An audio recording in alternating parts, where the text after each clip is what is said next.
මායාවී කතාවට ආදරය කරන ඔයාලව ගොඩාක් ආදරෙන් පිළිගන්නවා. ඉතින් මම අද කතා කරන්න සූදානම් වෙන්නේ මහත්තයා බලන්න ඉස්පිරිතාලෙට ගියාට පස්සේ ඇත්තම කියනවා නම් මංගේශ්වරී සාමාන්‍ය තරුණියක් විදියට ලස්සන තරුණියක් බවට පත් වෙන්නේ කොහොමද කියලා.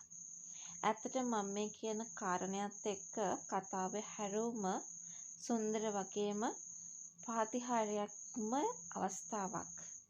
මංගේශ්වරී වැනි අහිංසක පීඩාවට පත්වුණු චරිතයකට ලැබිය හැකි ඉහළින්ම සාධාරණය තමයි මේ සිද්ධ වෙන්නේ.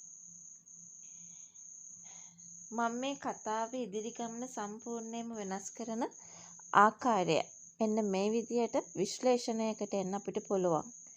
පාතිහාරමය සුවය.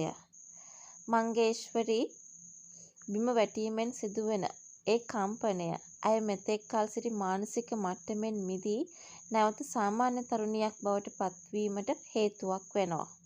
විද්‍යාත්මකව හෝ දෛවෝපගතව මේ ඇගේ ජීවිතයේ අලුත් උපතක් වගෙයි. විශේෂයෙන්ම මංගේශ්වරී වගේම දුව මහත්තයා බලන්න ගිහින් ඉන්න අවස්ථාවේදී කුමක් හෝ ওই මහත්තයට සිහියාව කියලා දැනගන්න ලැබුණ විට එතනින් ඉක්මනින් කලබල වෙලා දුවගෙන යන්න හදද්දී දුවගේ ඇඟේ හැප්පිලාම පැටලිලා මංගේශ්වරී වගේම දුවත් බිමට වැටෙනවා. ඒ වෙලාවේදී වැටුණු පාරේ කම්පනයත් එක්ක තමයි මේ විදියට මංගේශ්වරීට හොඳ වෙන්නේ.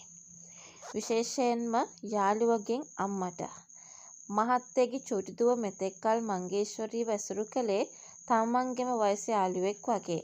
දැන් මංගේශ්වරී සාමාන්‍ය තරුණියක් වූ පසු ඒ දරුවට අහිමි වුණු මාතෘ සෙනෙහස මංගේශ්වරීගෙන් උපරිමයෙන්ම ලැබෙනවා. එය ඒ දරුවගේ ලෝකයත් ආලෝකමත් කිරීමක්. පවන්ගේ ඉරණම. පවන් මංගේශ්වරීගේ අගේ තේරුම් ගත්තේ ඇය අසාමාන්‍යව සිටියදී. දැන් ඇය රූමත් බුද්ධිමත් සහ සාමාන්‍ය තරුණියක් වූ පසු පවන්ට ඇයව දරා ගැනීමට තවත් අපහසු වේවි. ඔහුට තමන් කළ වැරදි ගැන තවත් පසුතැවෙන්නට සිදු වේවි. මහත්තයා සහ මංගේශ්වරී. මහත්තයට සිහි එන මොහොතේම මංගේශ්වරී මෙලෙස සුවපත් වීම ඔවුන් දෙදෙනාගේ බැඳීම තවත් ශක්තිමත් කරනවා. මහත්තයා ඇයට දැක් වූ ඒ අවංක කරුණාවට සොබාදහම දුන්නු තෑග්ගක් වගෙයි මේ සිදුවීම. මංගේශ්වරී සාමාන්‍ය කෙනෙක් වුණාට පස්සේ ඇය තමන්ට තමන්ගේ නංගිට කරදර කරපු අයට විශේෂයෙන්ම හරින්ට දක්වන ප්‍රතිචාරය මොන වගේ වෙයි කියලාද ඔයාට හිතෙන්නේ? ඉතින් අන්න ඒක බලන්න ප්‍රේක්ෂකයෝ වෙන අපි හැමෝම ගොඩාක් උනන්දුයි.